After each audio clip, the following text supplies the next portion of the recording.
次？係，今次咧就叫做呢一個揾命搏戰勝猛男團嘅。我發現今次嘅節目除咗我之外咧，所有咧兩位主持咧同埋加埋嚟嘅嘉賓咧都係男士，我絕對相信咧佢對嗰一個甜品咧一定係對呢一個甜品特別會有興趣嘅。係你做嘅甜品。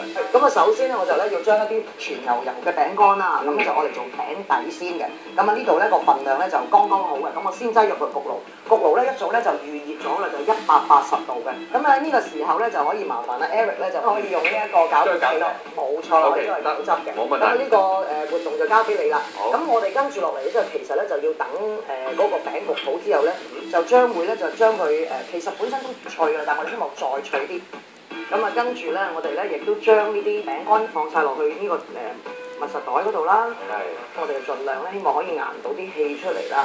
因為焗咗之後咧，個水分更少就更乾，咁碾碎情況咧就更容易。OK 啦，係啦，都 OK 啦。咁我哋咧就先將咧呢啲餅碎咧就全部倒晒出嚟啦，因為呢啲係粉嚟㗎啦。當然啦，如果大家中意，其實咧可以唔咁碎咧都唔咁碎有啲質感啊。係啦，又可以嘅，好麻煩你，但係嗰個溶咗個牛油先。溶咗個牛油。係啦，你成個倒落去啦，冇錯。冇錯啦，可以刮埋裏邊你睇到嘅，跟住咧可以落埋個糖。落幾多羹咧？全部落晒。全部落晒。係啦，因為量度過㗎啦。我哋先咧就盡量碾碎佢啦。其實咧喺我哋未落嗰個焗盤之前咧，其實有一樣秘密武器咧，我係會落去嘅。係乜嘢嚟㗎？就係呢個爆炸糖啦。爆炸糖係冇錯啦。你係咪睇某一套電影有呢個靈感㗎？我冇睇到，我啲人遞啲盡啫。咁咧就嗱，你開咗個包，可樂溝士多啤梨啊？係啦，你溝埋，咪即係你溝你開埋啊？好，你溝。攞咗個包俾你。有冇隻手好開心啊？而家？你隻手而家有冇俾一份啊？個咪收唔收？少。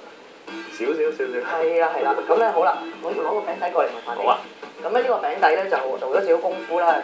我要再提醒大家一次，我第一次整嘅啫。唔似喎嚇，第一次整點解整得咁好嘅咧？係啊，食咗先講。因為我哋要推啊，就要推到咧黐晒嗰個餅嗰個碗嗰個邊嘅，咁就希望咧佢一啲罅都冇嘅。咁就而家一路盡量係推開佢嘅，因為呢個咧唔使焗，咁所以咧，但係我都鋪咗個焗紙喺側邊，因為咧之後咧我要噴佢出嚟嘅時候咧可以再容易一啲。咁咧我就盡量扼實佢啦，因為我哋一陣間咧就仲有個係朱古力嘅醬咧會擺上去嘅。點解唔加多啲爆炸糖落去咧？其實可以，不過我係得咁多貨啫。條